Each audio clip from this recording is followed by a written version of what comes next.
Bonjour très chers internautes, nous revoilà dans votre nouvelle émission Feto sur Kassaroot TV. Aujourd'hui, nous avons un invité spécial, un invité d'honneur, Pao Beat, un beatmaker, un ingénieur du son, mais aussi un producteur. Nous allons le laisser le soin de se présenter. Pao Beat, bonsoir, salam alaikum. Alaikum salam. Atom. Oui. Ñu ngi lay bàyyi nga nuyu ak téléspectateurs yi. Ok, asalaamaaleykum maa ngi nuyu ñëpp di nuyu tamit képp kuy seetaan émission bi Kassaroot à travers couverture médiatique bi ci réseaux sociaux yi aussi di la nuyu yow mi Atom di nuyu sa équipe technique yi di nuyu daal ñëpp. Macha allah, merci beaucoup. Voilà, je me présente Babali Diatta. Alias Pao Beat, nekk beatmaker et ingénieur du son. Ok, Pao Beat mën nga ñu wax Pao Beat fu mu jógee. waaw Pao Beat c'est une longue histoire bi nga xamante ne peut-être dinaa ko résumer. Parce que déjà balaa muy nekk Pao Beat c'était d'abord Puissance. Puissance, voilà, comme vous connaissez le nom Puissance. Et je l'ai eu à travers mon grand frère. Parce que quand j'ai quitté ici pour aller à Thionck-Essyl, c'était en 2003.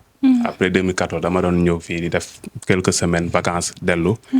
Mais un jour damaa ñëw fii Ziguinchor fekk fii sama mag bi sama mag bu góor mu ngi tudd Famara. Voilà, dafa doon yëkkati weñ quoi. Léegi ñu tuddee ko Puissance parce que dafa amoon doole. Comprendre nga. Léegi man bi ma déggee tour bi si moom affaire bi daf ma neex. Voilà, man tamit bi ma delluwee village ma ne bon léegi Puissance laa tudd parce que dama commencé woon tamit yëkkati weñ jamono yooyu. Voilà, léegi noonu laa demee ak tour bi ba ma dem commencé milieu bi nekk si beatmaking bi ma ne voilà pourquoi pas léegi ma jël Puissance bi def ko anglais mu nekk Pao Beat. Ok. Voilà, noonu laa amee tour bi. waaw macha allah moo tax am nga Puissance daal. Ah merci beaucoup. waaw macha allah léegi mën nga ñu wax combien de temps ngay jël pour def ay beats. Le temps pour une prod. Bon, dépend du beatmaker, de la prod elle-même, voilà, et ses réalités. Moins d'une minute mën nga composer beat. Voilà, mais léeg-léeg li tax affaire yi mën na dem ba ay 1 heure 2 heures de temps ou voire 3 max. C'est parce que boo paree composition bi da nga ñëw def sa arrangement nga def sa mixage, def mastering bi. Donc loolu yëpp ak le fait que léeg-léeg boo defee beat boo pare da nga jël temps. Voilà, nga dégluwaat, essayer de voir s'il y a des choses à améliorer ou à enlever. Mais sinon, 30 minutes suffit quand même pour créer ou pour avoir quand même ne serait-ce que l'essentiel si beat bi. D'accord. Comme niñ koy waxee lu nekk am na fu muy commencer. Donc mën nga ñu revenir tuuti ci nan nga commencer production musicale yi. Bon, déjà maa ngi koy commencé fin 2016 parce que 2016 laa am sama bac. Voilà. Donc après ma jot a dem Dakar pour université comprendre. Voilà, une fois bi ma amee sama bac j'ai eu l'opportunité quand même pour la première fois ma am ordinateur. Léegi machine bi nag moo ma permettre man ma démarrer lii parce que un jour je me rappelle bien un jour dama daan jënd ay connexion quoi Orange mooy seen connexion 1000 francs pour 4 gigas. 4 gigas yi. Voilà, ma jënd 1000 francs. Connecté ko jusqu'au lendemain. Ma gis ni ba léegi connexion bi jeexul dafa des ma ne bon lii ma teg ko balaa Orange di ko jël. Du coup il faut que ma télécharger li nga xamante ne day volumineux quoi. Après là si la sama xel dem si musique bi. Ma ne pourquoi pas un logiciel qui sera composé des beats. Je me suis renseigné sur internet bi ma gis FL Studio. J'ai téléchargé. Voilà, donc c'est comme ça que je suis parvenu quand même à démarrer. Voilà, léegi ak yeneen détails nag. Ok. Voilà. Macha allah léegi est-ce que amoon nga modèle un beatmaker bi nga xam ne ci moom nga doon inspiré wu pour def la ngay lii. Bon, modèle. Man bon, je vois souvent que nit les gars et surtout artistes ils sont obligés de dire que non man dama am modèle si diw telle personne ou telle personne. Bon, man je me suis pas inspiré de qui que ce soit. Depuis ma nekk xale parce que man lii lu yàgg si man la. Voilà, man sama famille daanaka ñëpp dañuy évoluer si musique bi sauf que man je suis allé beaucoup plus loin. D'accord. D'ailleurs j'ai un grand frère qui est DJ jusqu'à présent. Voilà, donc kenn influencé wu ma si loolu man maa ko bëggal sama bopp loolu depuis ma nekk boy léegi damay dox sax di woyantu wala di am ay mélodies yi nekk sama bopp. jamono yi je savais même pas qu'il y avait la possibilité de créer des beats. Ça je l'ai su plus tard. Mais je ne me suis pas inspiré d'une personne. Voilà li nekkoon si man la rek bëgg ko ma gis ni que c'est réalisable. ma def ko. mu ñëw naturellement voilà mu ñëw naturellement justement. macha allah léegi quel a été ton premier vrai projet musical? Premier vrai projet. Bon, j'ai fait pas mal de projets nag. Mais sama premier projet bi maa ngi fàttaliku boobu maa ngi yoon Dakar parce que Dakar laa démarré lii yëpp. ba après avec un peu de souci bi ma amoon Dakar. loolu sax moo taxoon ma ñëw ceene fii. mais sinon maa ngi doon commencé ak benn waay bi ñu tudd Am Sagna. mais balaa Am Sagna jot naa def ay single ay prod jamono yi damay composé bi kese. D'accord. Voilà Am Sagna nag léegi mi ngi tudd Amana dafa changé turam. moom c'est un artiste vraiment excellent talentueux mën a lu muy def. moom laa commencé projet. def benn album bu 10 titres. voilà. ok dañuy dégg ñu naan que voilà les beats Joola font beaucoup de bruit sur la toile et cetera voilà beats yi ngay def neex na pourquoi avoir choisi style boobu noonu. Bon, voilà, justement. Man, j'ai pas choisi le style Joola. Gis nga musique. Man, je le dis, boo si nekkee par exemple soo nekkee artiste et ngay woy. milieu bi ngay évoluer. tu dois représenter quelque chose là-bas. comprendre nga. waroo ñëw rek. Bon, beaucoup de gens ont commis cette erreur. Non, man sama musique bi je fais pas la musique pour ici man international. International. waaw. Avant ngay nekk international d'abord tu dois d'abord représenter quelque chose. fi nga dëkk. ñoom ñu ñëkk la xam. parce que ñooñu suñu la xamee. ñu nekk international mën nañ la xam. mais yow imagine yow fi nga nekk kenn xamu la nga bëgg def musique internationale ça ne peut pas être. alors j'ai pas choisi le style Joola. mais j'aime le style Joola. je l'adore même. je l'adore parce que je suis Joola. j'aime la culture j'aime aussi les sonorités. voilà beneen bi tamit man. je fais toutes sortes de compositions. te du ay instrumental pour artistes rek laay def pour wéy. je fais aussi des génériques. si ay séries si mel ni Rebojo ak yeneen séries. yi nekk Dakar man maa leen defaral ay génériques. même ba léegi nii sax am na ñi nga xam te ne ay réalisateurs ñooñu ay film la ñuy tourner. keneen ki mi ngi États-Unis moom tamit dama koy defaral. générique donc du Joola bi kese. Joola c'est un point fort parce que je l'aime. mais aussi le reste de style. voilà. je suis doué quand même quoi. d'accord léegi mélange traditionnel bi ak Joola bi mën nga ci dellu si tuuti. bon traditionnel ak Joola. traditionnel ak moderne bi au fait. moderne autant pour moi aussi. voilà traditionnel ak moderne bi. tey c'est vrai on a tendance à écouter les autres musiques. d'ailleurs ça je peux dire que yooyu la ñuy gën a déglu. que suñuy musique si mel ni afrobeat. avant c'était les américains. bien avant les américains c'était le style Kabo gars yi dañ ko doon déglu ak rap aussi hein. voilà maintenant le style Joola man déjà je l'aime. comme je l'ai dit je l'adore. léegi man bu ma koy composer bu ma koy démarrer j'ai eu quand même à faire un constat ma gis ni style Joola bi ak genre su ma jëlee yeneen style yi ñoo bokk par exemple su ma jëlee trap. ñoo bokk tempo. comprendre nga. donc le tempo bi benn bi la quoi. donc mën naa def style Joola bi man soo bàyyee xel samay beat Joola. mën nga ko rap. comprendre nga. maanaam beat bi day am kick day am snare. donc snare bi mooy kak bi. xam nga. kick bi mooy ne kum snare bi mooy ne kak. donc kak bi nag. man je l'intègre toujours dans mes prods Joola parce que loolu mooy apporter modernité bi ak traditionnel bi. de sorte que américain français en tout cas bépp nit. te nga nekk artiste foo mënta nekk boo amee genre produit nii di nga si mën a tegu sans problème. xanaa léegi nga bañ a bëgg nga bañ a voilà. nga bañ a kii affaire yi daal. voilà style bi quoi. léegi tey benn grand artiste mu ñëw ne la daa bëgg beat mais sans pour autant mu fay la li nga xam ne. moo war au fait di nga nangu wala da ngay décliner affaire yi. bon loolu je le fais. waaw je le fais très souvent même jusqu'à présent je le fais parce que man je me dis on est en Afrique. ñun ay Joola lañu. on est des êtres humains. voilà tey di nga gis nit day am talent mais xëy na du am finance. loolu c'est partout. et dans n'importe quel domaine. voilà donc man je me dis.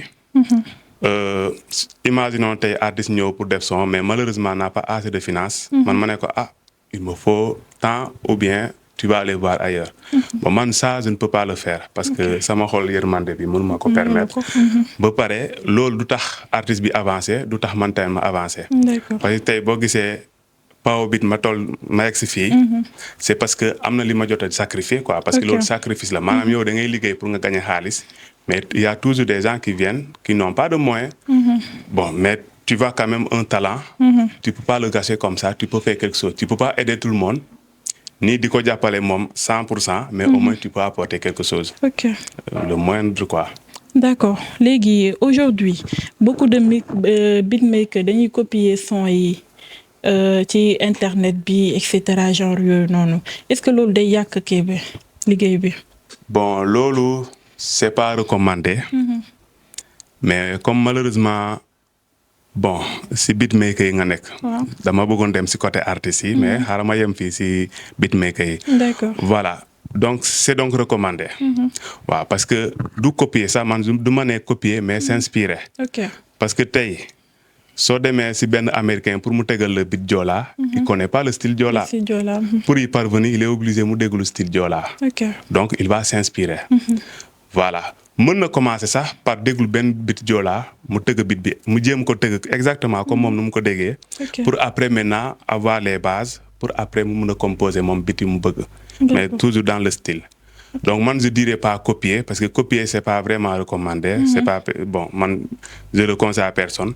Mais tu peux t'inspirer d'un style de musique, d'un style de beat pour yow nga def sa prod quoi. D'accord. Donc, très chers internautes, nous allons prendre une pause et revenir. Mais avant cela, maa ngi leen di wax ngeen abonné ou partager te commenter sur Kassaroot TV. Merci.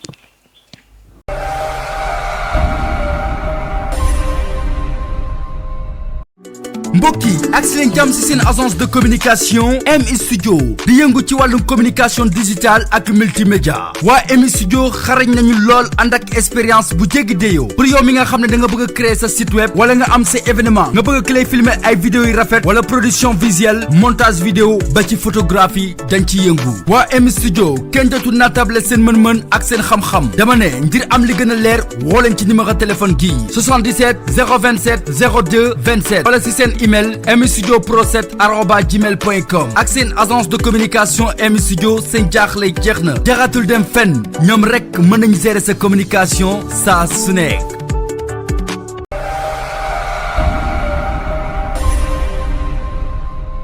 Chers internautes, de retour sur notre plateau. Léegi Pao Beat yow bëgg nga dellu si ñu tuuti ci booy créer booy commencer beat par lan ngay commencer mélodie bi batterie wala inspiration par lan ngay commencer. Bon, il y a pas de règle unique sur ça. Ça vient comme tu le sens. Waaw léeg-léeg ça peut commencer par les mélodies parce que mën nga toog nga am idée mélodie. Donc soo ñëwee au lieu de commencer par les drums. Vaut mieux nga commencer si mélodie yi. Voilà après une fois nga amee mélodie bi léegi après nga jéem a xool ban orientation ngay jël. D'accord. Voilà. Léegi loolu ñaata temps la mën a jël pour créer. Bon en moins de 30 minutes quand même. Tu peux créer n'est-ce pas la prod. Maintenant li tax léeg-léeg muy jël temps c'est l'arrangement et le mixage. Et aussi c'est important parce que c'est pas un travail bi ngay ñëw rek nga basculer nga def lépp. Tu composes la prod. Tu écoutes, tu prends le temps d'écouter. Histoire de voir s'il y a des choses à augmenter ou pas. Ou bien si tu peux faire mieux. Loolu yëpp day am. Mais des fois il peut arriver que nga ñëw nga am tu as une idée très claire. Donc quand tu as une idée très claire donc tu peux te lancer et en moins de 30 minutes tu peux composer ton beat. D'accord. Voilà. Maintenant il peut aussi arriver qu'un beat dure chez un producteur un beatmaker par exemple mën nga toog ay une semaine. voire sax un mois. balaa ngay pare beat bi. Voilà, mais loolu ne signifie pas que yow en tant que beatmaker t'as pris pendant par supposons une semaine ou 2 semaines t'as pas travaillé durant toutes ces 2 semaines. Waaw tu travailles aujourd'hui 3 jours 4 jours plus tard nga ñëw benn 30 minutes nga xoolaat nga liggéey boo amul inspiration parce que léeg-léeg mën nga ñàkk inspiration. waaw du soo ñàkkee inspiration tu peux pas continuer parce que on ne force rien. ça vient ou ça vient pas. waaw léeg-léeg ça vient léeg-léeg aussi ça vient pas loolu dañ koy gis ci footballeurs yi léeg-léeg mu gis léeg-léeg tamit du gis. les Sadio Mané et autres. waaw donc c'est ça donc normalement avec une idée très claire en moins de 30 minutes quand même. Tu peux avoir les bases de ce que tu veux composer. Ok. Voilà. léegi suñu genre yi nga xam ne dañoo am fit bëgg nekk ay beatmaker ban kii compétence essentielle la ñu soxla. Bon pour nga nekk beatmaker. il faudrait d'abord nga am ay notions. Ok. parce que lépp li ngay def ci àdduna bi tey man par exemple ni ma nekkee ni mënuma xëy nii ma ne damay def médecine. ok waaw. waaw sama xel majul ci loolu. waaw. donc pour être un beatmaker. il faudrait d'abord avoir ces notions là. d'accord. parce que les notions viennent de manière naturelle. si ngay gis kii lii lay nekk parce que dafa yàgg nekk ci moom daf ko yàgg bëgg. du coup forcément di nga am tamit tuuti. léegi avec peut-être une formation. là tu peux maintenant approfondir. nga am connaissance parce que mën nga commencer à faire sans connaissance. mais il te faut la connaissance maintenant pour progresser ou pour te briller. d'accord kon bàyyi ma dem wëri connaissance. balaa ma ciy dugg justement am na ci solo trop. d'accord dinaa wëri nga am un bon sens d'écoute. voilà ok dinaa wëri connaissance kon balaa ma ciy dugg. xam nga dama am fit waaw ma am fit trop nga ñeme ko. léegi quelles sont les grandes difficultés de ce métier. les grandes difficultés. bon si côté beatmaking bi. léeg-léeg artiste mën na ñëw ci yow du am idée maanaam moom juste il a entendu telle personne ou tel beatmaker vraiment est le meilleur. nga dem ci moom nga yaakaar ni ça sera Eldorado pour yow. non c'est pas le cas parce que un artiste qui vient vers toi. et qui n'a pas les idées claires. ne peut pas t'aider donc dans ce cas yow non plus de ton côté. voilà da ngay am difficulté. pour pouvoir proposer quelque chose. parce que artiste est censé quand même savoir ce qu'il veut. Un artiste c'est pas pour rien qu'on te dit artiste. Quand tu es artiste c'est parce que tu es différent de ceux qui ne sont pas artistes. donc en voulant faire quelque chose tu dois avoir quand même une idée claire de ce que tu veux faire. loolu soo ko amul xamal ni di nga sonal beatmaker bi. dans ce cas lui il sera en difficulté. voilà. donc ça fait partie des difficultés nga xamante ne beatmaker mën na ko rencontrer waaw je pense c'est ça. d'accord léegi est-ce que beatmaker yi sont assez valorisés en fait est-ce que valoriser nañ leen bu baax comme ni ngeen ko bëggee. bon valoriser. peut-être mën nañ ko jël ci ñaari aspect. parce que valoriser nit day fekk xam nga ko te xam nga lu muy def. te daanaka ñun. public bi xamuñu. voilà mën nañu dégg power beat ñeneen sax dañuy dégg power beat mais ils comprennent pas. voilà donc si côté artistes yi. s'il y a valoriser maintenant c'est peut-être du côté des artistes. voilà en tout cas de mon côté. je pense quand même ça va quand même quoi. waaw artistes yi quand même ils me respectent man aussi c'est vice versa je le respecte donc ils valorisent mon travail. te dañ may encourager bu baax a baax. ok léegi est-ce que mës ngaa refuser artiste un instrument musical mës naa ñëw nga refuser ko liggéey. loolu moom du ñàkk. waaw parce que à beau vouloir aider quelqu'un ou bien à beau vouloir être là. pour artistes yi yëpp. y a des artistes on peut pas travailler avec eux. parce que soo nekkee ci milieu bi tu vas rencontrer toutes sortes de personnes. waaw. comprendre nga. c'est loolu. voilà y a des artistes qui viennent vraiment.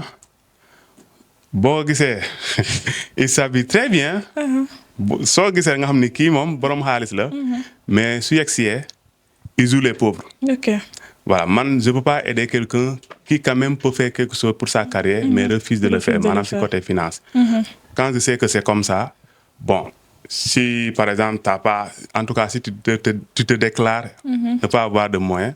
man je ne peux pas m'engager. parce que j'accepte d'aider ceux qui veulent mais ne peuvent pas. mais je ne peux pas aider ceux qui peuvent et ne veulent pas. comprendre nga. voilà da ci am solo am na ñoo xam dañuy solo ñëw. voilà te man loolu daf may dal lu bëri. léeg-léeg mën naa liggéey ak artiste. ma yaakaar ne kii ça va léeg dañuy ñëw fii solo lu démodé.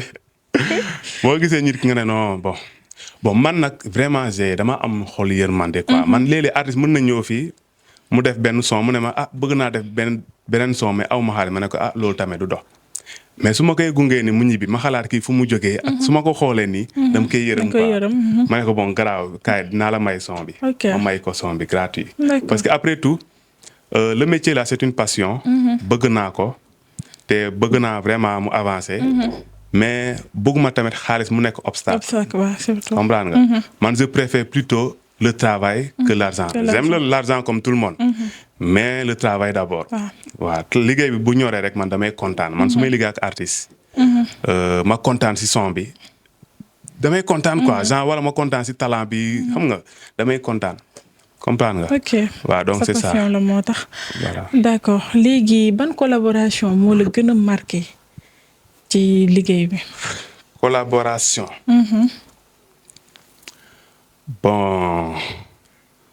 Bon, peut-être je vais entendre par collaboration.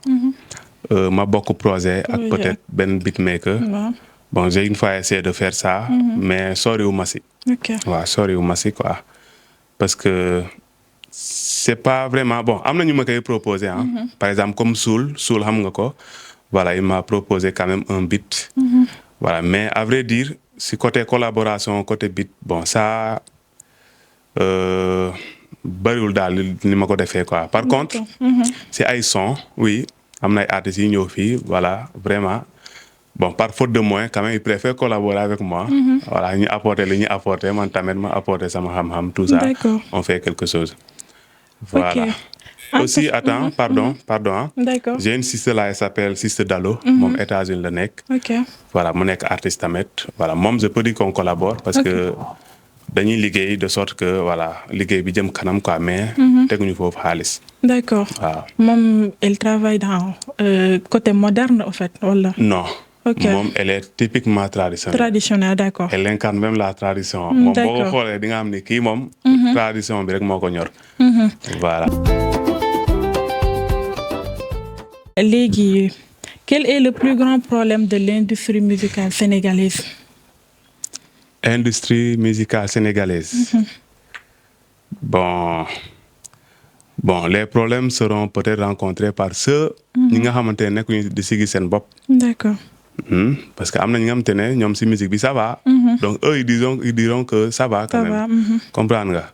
Voilà, mais néanmoins je constate quand même que l'industrie musicale sénégalaise se focalise plus sur côté mbalax. Voilà, donc ça se focalise de ce côté-là. Parce que qu'on le dise, hein, parce que c'est la capitale. C'est là-bas où il y a tous les moyens. Voilà, c'est ça. Voilà, donc naturellement, non les demain. Comprendre nga. Voilà, néanmoins, ñeneen ñi tamit ils doivent quand même vraiment faire beaucoup d'efforts pour parce que Casamance instant si loolu silence boobu la nekk. Mais quand même am na ñu ko jot a def xam nañu leen ñoom Ukas Ban ñoom kii Touré Kunda. Quand même eux vraiment ils ont vraiment apporté quelque chose. C'est industrie musicale sénégalaise bi parce que ils sont des artistes internationaux. D'accord. ñeneen ñi tamit genre je veux dire nous. Quant à nous ñun ñoo war a gën a liggéey xëy na affaire yi dox. Ok. Comprendre nga. Voilà. D'accord, donc léegi ñu ñëw ci démonstration bi nga defal ñu. ok bit bu neex. bit bu neex. waaw mu fecc yëngal fi yëpp. Nice. Voilà.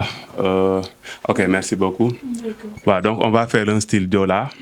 Avant tout d'abord il faut ñu définir benn tempo parce que son bu nekk am na tempo boppam. Donc le style Joola ça varie de 80 à 90. am na ñu dem au-delà mais quand même sont le tempo que tu peux choisir. Voilà, là peut-être je vais choisir 88. ba pare voilà attends ma wàññi tuuti. Bon xaaral ma jël 90. voilà léegi fii nag damay xalaat benn mélodie foog ma jàpp benn mélodie après ma indi ko. Donc comme je l'ai dit tantôt on peut commencer par les drums tantôt aussi par n'est-ce pas les mélodies. Voilà léegi donc je vais voir.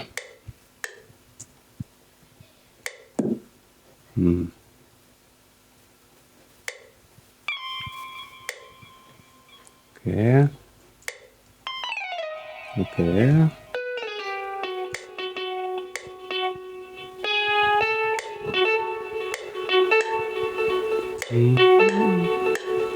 Bon, en même temps ngay tëgg yaa ngi am yeneen inspiration yi ñëw fi nga jàpp foofu nga bëgg a commencer mën nga bañ a commencer foofu nga am beneen inspiration nga dem foofu. Du coup je vais commencer par les vents pour que ça aille vite.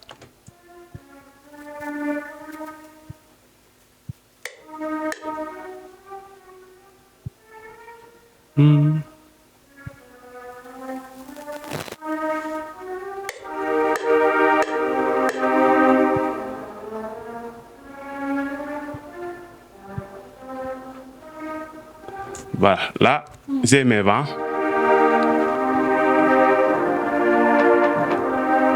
Voilà. Donc, am naa samay accords yi. Donc, mën naa ñëw def accompagnement ak benn guitare. Voilà.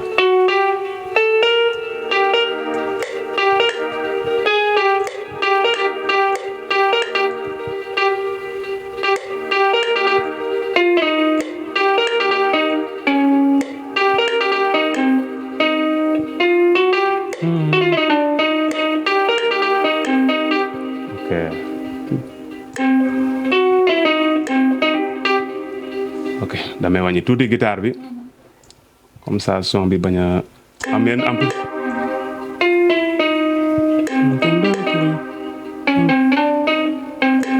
Ok. Ok.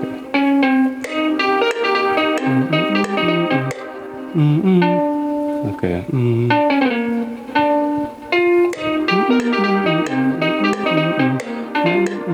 Ok.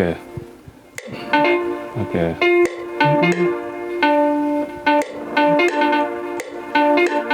Hey. Ok. Ok. Ma dégluwaat.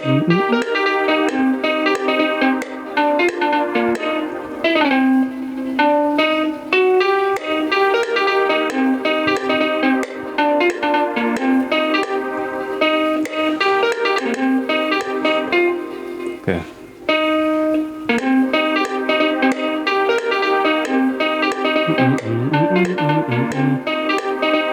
Ok.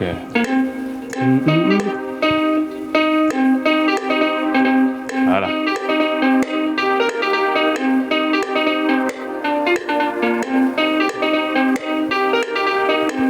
Voilà. Léegi am naa tuuti mën naa def yenn variation ma indi dara comme par exemple parce que joolaa yi seen spécialité mooy cang cang cang cang ah donc loolu nag foog mu ñëw. Voilà donc damay jël bu njëkk a ñëw sama bopp rek. Waaw donc ma jël benn plugins li nag ay plugins c'est fait à travers des plugins. Voilà et aussi avec des presets moo nekk ni preset yi nag moo lay permettre nga mën a am guitare vent kora et cetera. Voilà voilà donc ma jël organe yi. Ok. Voilà.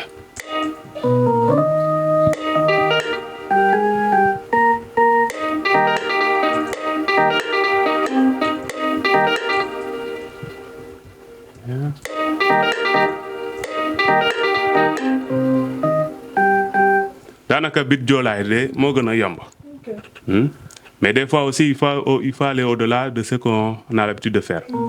Voilà et dans ce cas-là il faut réfléchir, il faut pas venir rek nga dem. Sinon tu vas faire un travail répété.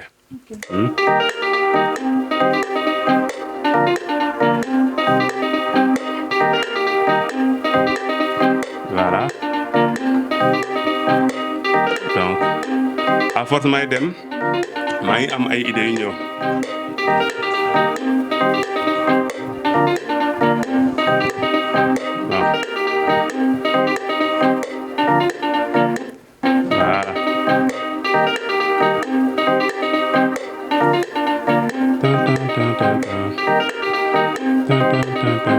Léegi li ma xalaat ni loolu laay ñëw def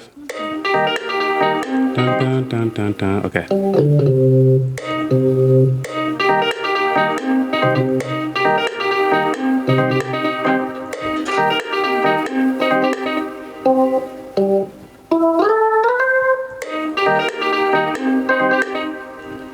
Ok.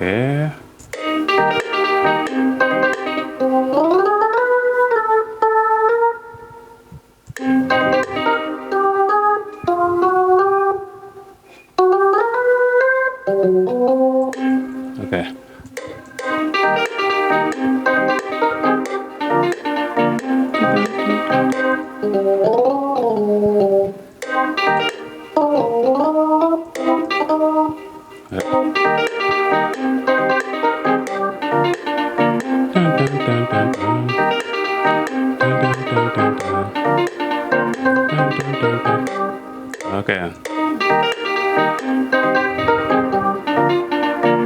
Voilà. Léegi ni baax na damay yokk benn base bi vite fait après ma dem ci drum si vite fait comme ça quand même on aura conçu le beat. Voilà.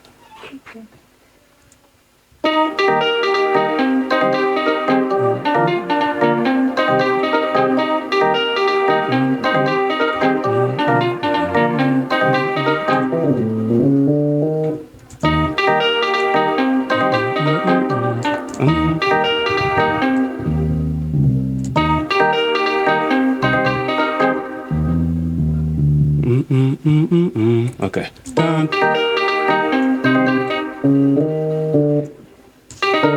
Ok.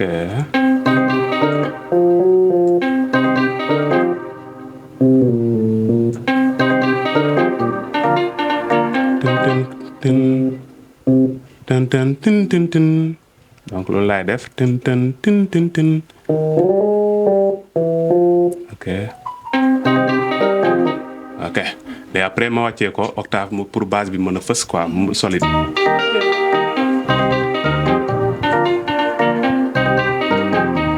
Nice yaa ngi am sa basse yaa ngi am sa vent yaa ngi am sa mélodie mais mën nga ñëw ci drum si bon drum si mën naa jël toujours Purity j'aime Purity nag mën nga ci def ay beat vraiment ci côté culturel bi tu as la possibilité n'est-ce pas nga def daal voilà baaleen ma ok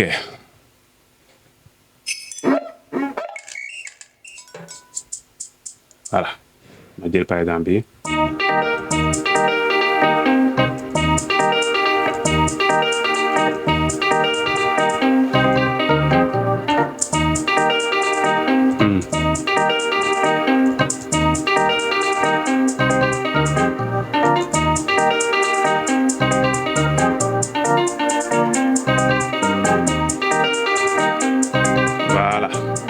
léegi ma jël benn clap nu mu gën a gaawee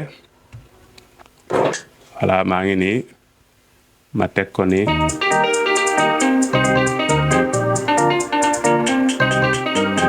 ok dama koy wàccee octave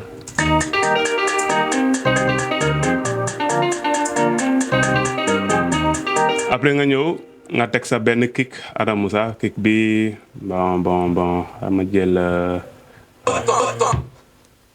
kick bi nii donc là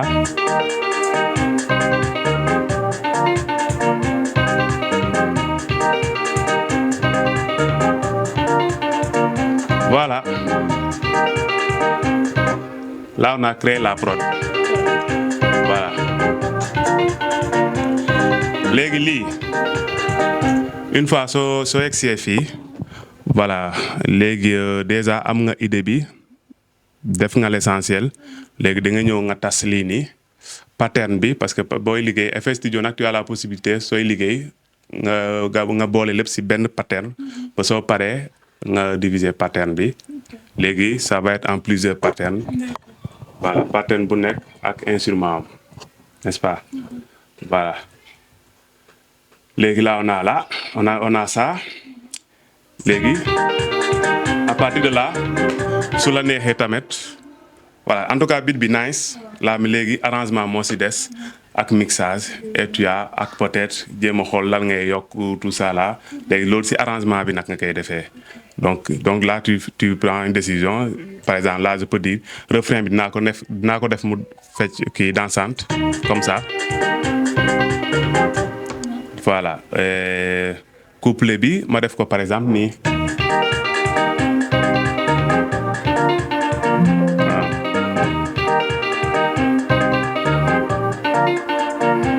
ok nii par exemple lii mën na nekk couplet voilà nga def sa couplet si biir arrangement bi nga def sa transition yi mën na nekk kii ay reprise par exemple tek tek tudin dis comprendre nga waaw léegi yooyu nag voilà léeg-léeg aussi yooyu mën na tax affaire bi gën a jël temps voilà parce que il faut nga uti ay transition nga jéem a xool tamit yi nga xamante ne t'as pas encore utilisé parce que si tu as l'habitude de prendre les mêmes transitions ça revient au même. Il faut faire l'effort. C'est pas facile nag mais il faut faire l'effort à chaque fois quand même d'amener de nouveaux outils yi nga xamante ne da lay permettre quand même d'apporter à chaque fois en tout cas bu bit bi di ñëw ñii dañu xam ni mën nañu xam lii pao bit la mais bi ak bële dañoo utee comprendre nga et toujours est-il que c'est le même style voilà donc là la prod est finie.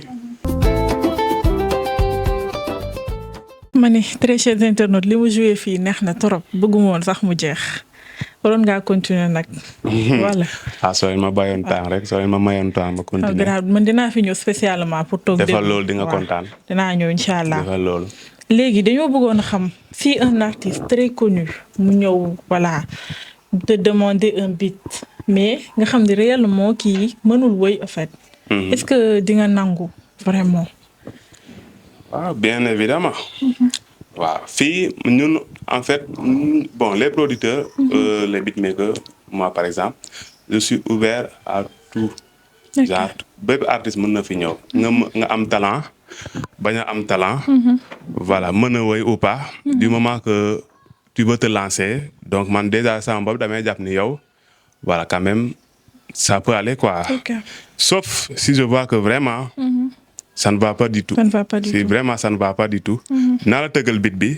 mais peut-être prise de voix bi il faudrait aller voir ailleurs. Ok. Voilà. D'accord. Maintenant, dans l'industrie musicale, on dit souvent qu'un beatmaker fait le hit, mais l'artiste prend tout le grâce. Est-ce que loolu dëgg la am na.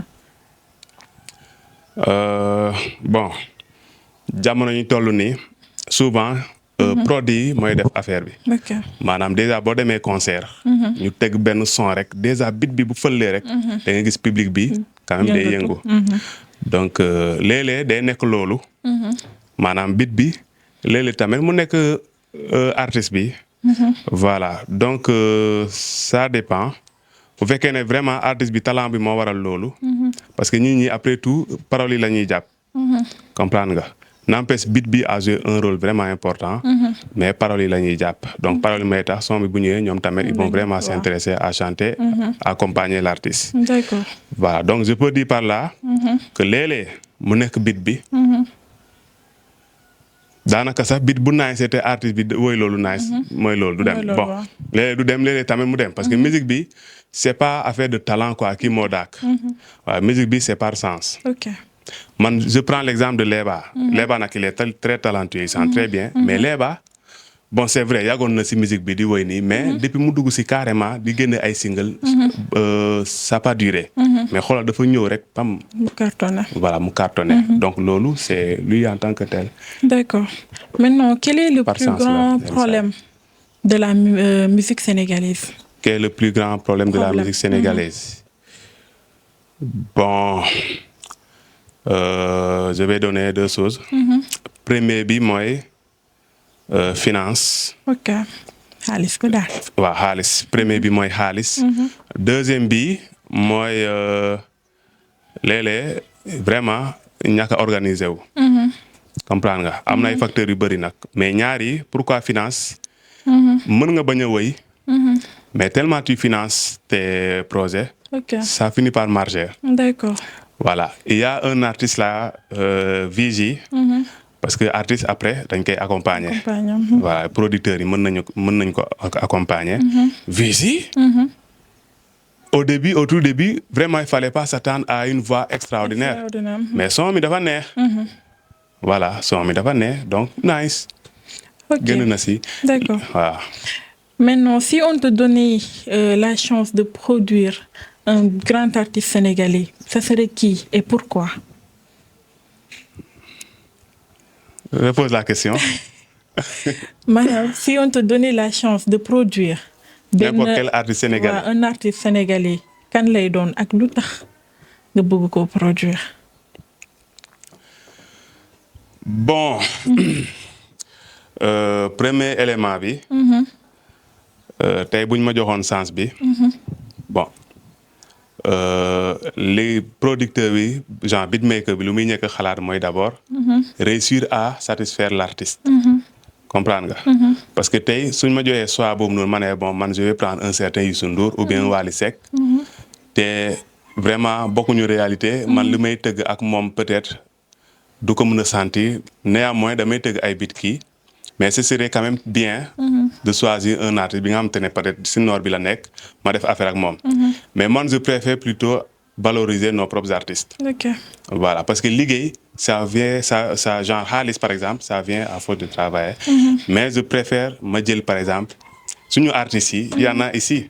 Ok. Voilà. De retour sur notre plateau.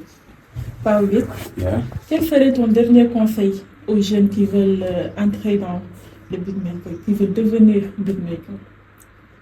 Bon, mon conseil pour eux, faut être ambitieux, vraiment gëm li ñuy def. waaw ku nekk na gëm lu muy def. te aussi il faut vraiment chercher à avoir quelque chose quoi maanaam bul demee noonu rek. foog nga xam parce que liggéey bi tey lépp loo def da nga ko war a mën a expliquer. lépp looy def te mënoo ko expliquer daanaka loolu en philosophie on dit boobaa tu ne travailles pas. waaw donc il faut faire des recherches. jege nit ñi ça va pas être facile mais loolu laa leen di conseiller quoi. léegi ñi ci bëgg a dugg sans pour autant ñu am grand moyen sans pour autant ñu am xaalis sama dëkk bi xaalis moom. waaw dëkk bi nag dafa tar. dafa métti. mais pour nga dugg ci musique bi. bu fekkee ne beatmaking nga bëgg def. il faut forcément un outil de travail. tu peux pas aller comme ça sans outil. au moins le minimum tu peux avoir une machine parce que ak ordinateur kese mën nga ci def lu bëri parce que man j'ai commencé comme ça avec sama ordinateur bi. ak benn offeur bu ndaw def ay pot. D'accord. Maintenant, si tu devais nous résumer un peu Pape Obid, beaucoup nous résumer en une seule phrase, En une seule phrase. Bon, je dirais que Pape Obid, c'est l'homme des beats. D'accord. Et l'homme des hits. Ok. Merci beaucoup Pape Obid. Merci beaucoup à toi. Alors, très chers internautes, restez connectés sur votre émission C'est tout. Mais surtout, n'oubliez pas de vous abonner, partager, mais commentez aussi. Alors, à la prochaine. Merci beaucoup.